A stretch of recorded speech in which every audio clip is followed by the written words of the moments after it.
My name is Bill Wood, and I am the features reporter on WGNO Good Morning New Orleans. You yourself, you have a really good name that sticks, Wild Bill. Like, how did you get that? That name, my job before this was in Florida, and I was the morning features reporter at a Fox TV station in South Florida. So my boss came up with the idea of Wild Bill's Florida Roadshow. And sometimes they still call me Wild Bill. I mean, I think it's okay. I don't particularly like it, but I like that it sticks with people. Can you describe your regular day as a reporter? I can. I get up really early, about 4 o'clock, and I have coffee, and then I'm at the studio by 5:30. I go on the air at 6:30, and I introduce the story that we've usually shot and edited the day before. So then when I'm done, what Justin and I do, Justin is my photographer, producer, editor, we'll meet and go out on a story like the one where we are today at Chalmette High. We'll put that together, and then that runs the next day. I think about the questions that I ask people. And because of time and editing, even though I talk to them and I get a lot of information and I write a rough draft of the script before we shoot, I'll change it because there'll be like 2 or 3 things that impress me. Writing is a big part of my job, and I think writing is a big part of everything that we do. You know, whenever you see people accept awards, they're like, oh, the writers are so good and all that. It's all about the writing.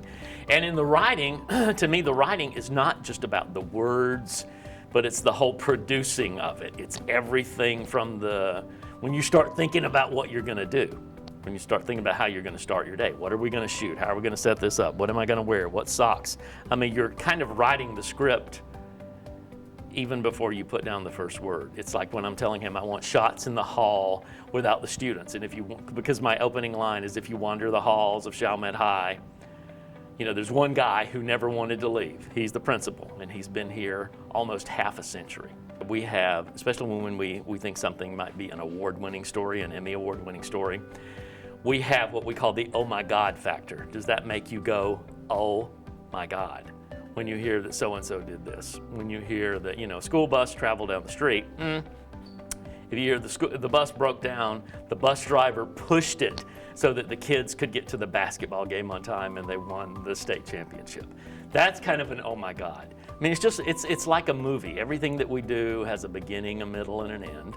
Sometimes the ends are happy, ending is happy, sometimes it's not.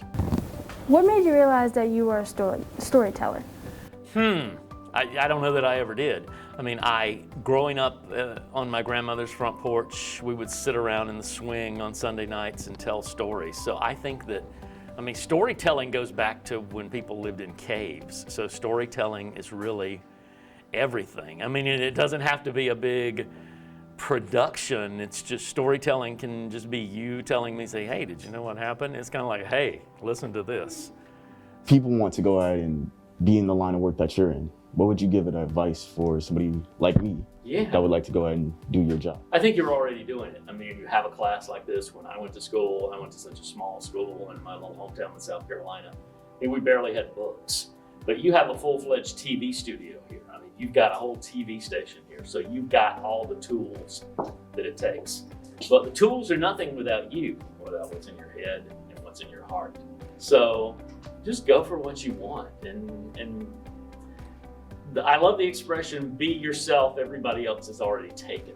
So, you know, just be yourself. That's, you know, you can't try to be what somebody else wants you to be. You just have to be yourself. And if somebody wants that, somebody will want that, and they'll want you.